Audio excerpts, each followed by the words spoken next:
Hey, what's going on? NFL fans, Atlanta Falcon fans, man. Y'all know who it is. It's your boy Antoine Smith, Sports Machine. Y'all know how I get down, man. Y'all know how I do it. Press that subscribe button. Also, press that notification bell to get my videos. As soon as I drop them, press that like button, man, to help get my recommendations up to get my video through the YouTube universe. Y'all know how I do it, man. But the mock drafts are finally coming to an end. And I kind of hate it. I've done about 5 of them. I've done 2 alone, and I've done 3 with my homeboy A1 Forever. So we've been moving in these streets, man. But I'm gonna give y'all my final mock draft solo, man. My boy under the weather, man. So prayers up to him to get well, man. And look, Falcons have a lot of needs. We know that. They made some signs this offseason. A lot of them are reputable players where they brought back. We know the money funny because of their Kirk Cousins contract. So what should the Falcons do? You know me. I say swing for the fence and trade up and go get Abdul Carter. Because one thing about it, you got your franchise quarterback, go get that cornerstone of the defense. That's how I would do it. But hey, I'm me. But I know a lot of y'all had, issues with me saying that. And I actually saw a couple of people in media, in sports and journalists had that same thoughts. They didn't get that same heat. But hey, it is what it is. But trade up, trade back, stay put at 15. What should y'all think I should do? And what I'm gonna do before I get started, I'm gonna just tell y'all up front. If I have a trade in place that could better my team and it's a deal that I can't pass up, I'm gonna take it. And especially if one of my top 3 players gone. That's Mike Green, Michael Williams, and y'all know me. I'm gonna stick with Will Johnson because I've been talking Will Johnson all off season, so I'm gonna stick with that pick because I still think another All Pro type cornerback, ball hawk, could be just what the Falcons need to help their pass rush and solidify this secondary. So as I look at it, Michael Penix is to me, he's going to get a Falcons time to build because they're not going to have to pay out that $50-60 million contract. You have Bijan Robinson, Kyle Pitts on last year his deal, so we don't know which way that's going to go. That could be a trade by tomorrow night during the draft. So who knows? Because tight ends are down to a dozen. George Kittle, as you see in San Francisco, he's unhappy. Imagine you had that same type situation with Kyle Pitts. You wouldn't like it. So as you think about it, Kyle Pitts on the move would not be a bad idea, but I wouldn't mind keeping him either. Drake London, I think he's good for another year. He's on his 5th-year option next year, so they could sign him to a contract this year. I'm sorry, he's in his 4th year. I apologize. He's in his 4th year, so he has one more year before they 5th-year option. So they would negotiate it this year. So it's just a lot of ways to go, man. A lot to think about. Darnell Mooney is on a 3-year deal. He's into year 2 of that deal. Wide receiver could be an option at some point in this draft. So I'm just giving y'all thoughts as to which way I might go. And offensive line, can't forget that. My guy Kevin Banks Jr., he's on the board. You got to think about that as well. So I'm just giving y'all something to think about, but we gonna slide on through with NFL mock draft database, and we're gonna go with the Falcons, and we're gonna try to go this thing fast because we can select and get up out of here. I ain't got to name this draft because y'all know we Falcon fans, so we gonna keep it at that. But we gonna enter the draft room, man, and have some fun right quick. So you see 15 pick, 46 pick, 118, 218, and 242. So that's 1, 2, 4, and 2 sevens. So let's get this thing rolling without further ado. Now, if I was going to make a trade up, I would do it right now before the board starts. But I'm just going to let it roll. I'm not going to trade up this time. I don't want to get cussed out this time, and really I don't, pretty much care because we just having fun. But let's go and start this thing right quick, man, and get it rolling. At pick number 15, Ooh, they give me all kind of picks, but the right picks. Reject. Saints. Nope. Reject. Washington. Nope. No picks this year. Reject. So we at pick number 15. And let's see who is on the board who's been taken already. Cam Ward, Travis Hunter, Abdul Carter, Membo, Mason Graham, Ja'Day Barron to the Raiders. Woo, that's a curveball. Uh, Ty Warren to the Jets. Jalen Walker to the Panthers. That's not a surprise. Shador Sanders, not a surprise. Will Campbell, kind of a surprise because he's been mocked at number 4, but people keep talking about his arm length, so not a surprise either. Shamar Stewart, this is a good fit with San Francisco. They love bigger defensive linemen. So I think that's a good fit. Michael Williams, I hate that. Gives Michael Parsons a running mate. But they definitely need more help in the secondary, if you ask me. But rumors I've been hearing, they may go wide receiver. Ashton Genty to Miami. I can see it, but they already have a speedster down there. They could go out and get a veteran and pair with that speedster and be all right. But I think Ashton Genty, man, he's going to go up in the top 10 somewhere, even if somebody trades up to get him. And Courtney Loveland, that's a good fit for Indianapolis. They need a tight end because as I think about guys like Dallas Clark in Indianapolis, Ken Dilger, yes, I'm that old. Indianapolis is known for having decent tight ends over the years. So Mo Alley Cox, I don't know if he's still there, but that tight end is definitely a good fit. And for what Brock Bowers did in Las Vegas last year, he put a strong notice on tight ends. So let's go. My boy Will Johnson on the board, the first person they suggest. Mike Green is still on the board. My boy Michael Williams is gone. So it's going to be between Will Johnson and Mike Green. I'm going to go with my boy John Abraham. If y'all didn't check out that show, man, please go check out him talking pass rush with me and A1 Forever on Smitty Sports Machine, man. We had a ball last night. He talked about what pass rush, what it means. He broke it down as to what it does for the defense. And for the rookies out there, if you watching this video, man, please go check out that sound advice he gave for the incoming rookies. But we're going to go Mike Green at number 15. So we get our edge rusher, get an A+. That's a no-brainer. And Mike Green has been he's pretty much been put up to the Falcons anyway, being drafted to the Falcons. I think it's a perfect fit. Talk about a guy, 17 sacks, 23 tackles for loss. He's always in the backfield, plays with power and aggression, great pursuit angles. He's decent in the run game, but as time goes on, it's something he can get better at. And if John Abraham at Falcons legend puts him with the Falcons and thinks he's a great fit, I think I'm gonna roll with Abe. But we at pick 46. And trades. Let's see what trades are we gonna have. Trades right here. Well, nope. Let's go to office. Try that. Okay, so Carolina, second round pick and fourth round pick and sixth round pick next year. No picks this year, so that's a no-go. Same with the Saints, no-go. Pick 51 and the third and the seventh next year. That's enticing, but just to move back 5 spots, I need a player in this draft. So I'm gonna reject that one as well.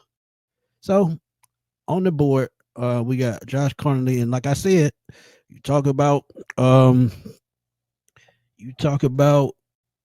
needing to protect Michael Penix down the road. Josh Conley is another one of those guys that's probably going to go under the radar. End of the first round, second round type guy. Could end up in Kansas City, Buffalo, or somewhere like that. But we'll see. Siobhan Revel, that's another good pick coming off of injury, season-ending injury. Played on 3 games last year, but the potential is there. You see it in other tape. Very aggressive in the way he plays. Man zone cover. He just does it all, and he's going to be a sleeper because if he doesn't suffer that injury, he's easily a top 20 pick. So you get a first round talent right here in the top of the second round, middle of the second round. I'm sorry. Carson Swessinger, who a lot of people like out of UCLA. He's a tackling machine. The Falcons need that at the linebacker position, but they also need a linebacker that can cover, and that's not his strong suit. Chris Paul is another guy, Ole Miss at linebacker that I would love to see. Darius Alexander, defensive tackle. We talked about that. He would be one of those guys. Let's see what they have at defensive line. Darius Alexander, TJ Sanders.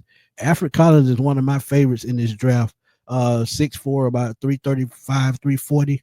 He's that space eater you need that we've been needing for a long time, and we've got to replace Grady. Don't forget it, because the defensive tackle position is not insured.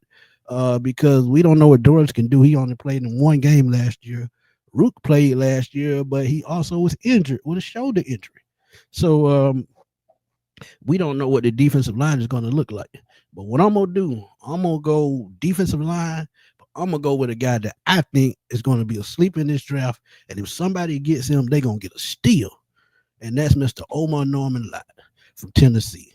This guy, he actually, he's one of those guys.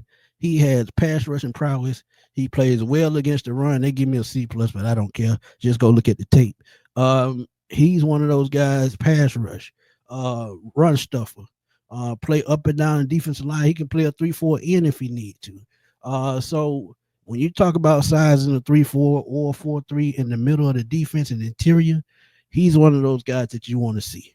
But no, Omar Norman Lott is going to be my pick in the second round. And we have trade offers. Pick 6. Ooh, I think I'm gonna take this one because it's only 4 spots back. So somebody that I'm gonna take is possibly still gonna be on the board, and I get a 6th round pick. So I'm gonna accept this one, and we're gonna reject that one, and we're gonna stay where we are. And let's see what we have on the board. Let's go to cornerback because I still feel like we need a cornerback, and y'all know where I'm going if y'all been following me all offseason. Kobe Bryant is one of those guys that I think is going to fly way up under the radar, and hey, I got a B for it.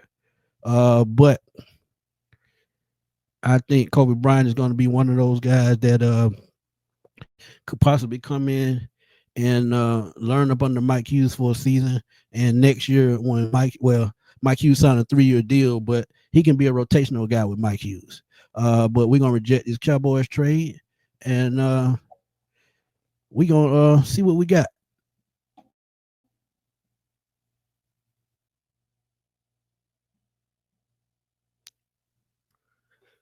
Let's keep it going with this 6th round pick, man. I think I'm gonna look at the linebacker position because I feel like the linebacker position, I still feel like needs help, man. No matter what people say, um, I'm looking at linebackers right here. Okay, Jack Cal, the tackling machine. We know him too. But Kobe King is a guy I've been talking about this whole offseason. And I feel like he can come in and give the Falcons some depth at the linebacker position. Um, because I feel like his downhill style of play is what the Falcons need. He does have to work on pass coverage because pass coverage he got burned. I'm gonna keep it real with y'all. But when it comes to tackling and run game is what we need to improve on. I think Kobe King is that guy. So Kobe King is gonna be my pick at 197. So pick 218. I think I'm gonna go back to the wide receiver position, and I got it. My boy Ryan Walker from Birdcage, man. He's big on Nick Nash, and he put me on to Nick Nash, and I think Nick Nash can come in and make a instant impact as a wide receiver. And I know we have Casey Washington, I know that, but at the same time, I still feel like you can get another receiver to go in that receiving room, and it's loaded. Don't get me wrong, but competition always breeds diamonds, and he's one of those guys that can come in and right away help as a slot receiver. He can help as an outside X or Y. So a guy like Nash can always improve the wide receiver room because remember we have Chris Blair, Casey Washington. We brought in Agnew, formerly of the Jaguars, but he's a special teams guy. So you can always use help in the wide receiver room behind Mooney, Ray McLeod, and Drake London. So let's see how it go, man, with Nick Nash at wide receiver. But to close it out, man, I'm gonna go offensive line, and there's one guy that I've been looking at the interior spot for a while in the later rounds. Let me see if he's still on the board. Uh, I see one of them. I don't see the other one. So you know what? I'm gonna go with my second choice. This name sound familiar. This is Cooper Mays. He's the brother of Cade Mays, former Georgia Bulldog. He's a guy that can play guard or center. Solid run blocker. Decent pass protector. And I think he's one of those guys. If you don't get him in the 7th round, you probably get him as an undrafted free agent. But I think he's one of those guys that can come in and compete for a backup spot, whether it's at center or whether it's at guard. One guy that I was looking at is Drew. I can't think of his name. He's a Boston College center. But he's one of those guys that I think could be a day 3 steal. He's a 4-year starter at Boston College, and has a lot of starts up on his belt. He has a nasty mean streak, sort of like Chris Lindstrom. And it's funny because he comes from Boston College as well, so I guess that's what they teach up there. But the center from Boston College, can't think of his name right now, but he's one of the guys that's on my radar as a day 3 pick or an undrafted free agent. But Cooper Mays is who we're going to go with right here. And that's going to complete this mock draft. And they gave me a D for that pick. And these are the picks that I accumulated. And hey, tell me what y'all think about this, man. Give me a grade. I got y'all the edge. I got your defensive tackle to replace Grady. Kobe Bryant comes into that defensive back room as depth. Kobe King adds depth to the linebacker room, possibly takes over for Nate Landman. Nick Nash is another wide receiver that I think can strengthen the Falcons' wide receiver room. And Cooper Mays adds depth to the offensive line. And that is my mock draft for 2025, my final mock draft for 2025. Again, y'all drop those grades. Tell me what y'all think. And look, I hope y'all have a great draft, man. Have a good time because I know I will be. Please tune in to Smitty's Sports Machine where I have A1 Forever, 95 Norberto, and anybody else who's going to come through, everybody. Hey, John Abraham might show up again to talk pass rush and talk the Falcons pick. He's going to be introducing the Jets' new pick at number 7 or wherever they may pick in the 1st round. He's going to make that announcement. So y'all please tune into that and support my boy Abe and support the sports machine like I've been doing because I appreciate y'all. I'm getting back on the road, man. I'm getting closer and closer to 15,000. So help me get to 15,000. I'm about a little bit over 500 away. So y'all please continue to hit that like button, hit that subscribe button, and I'm gonna holler at y'all soon, man. Draft night tomorrow night. Y'all come through and holler at your boy. I'll see y'all soon, hopefully.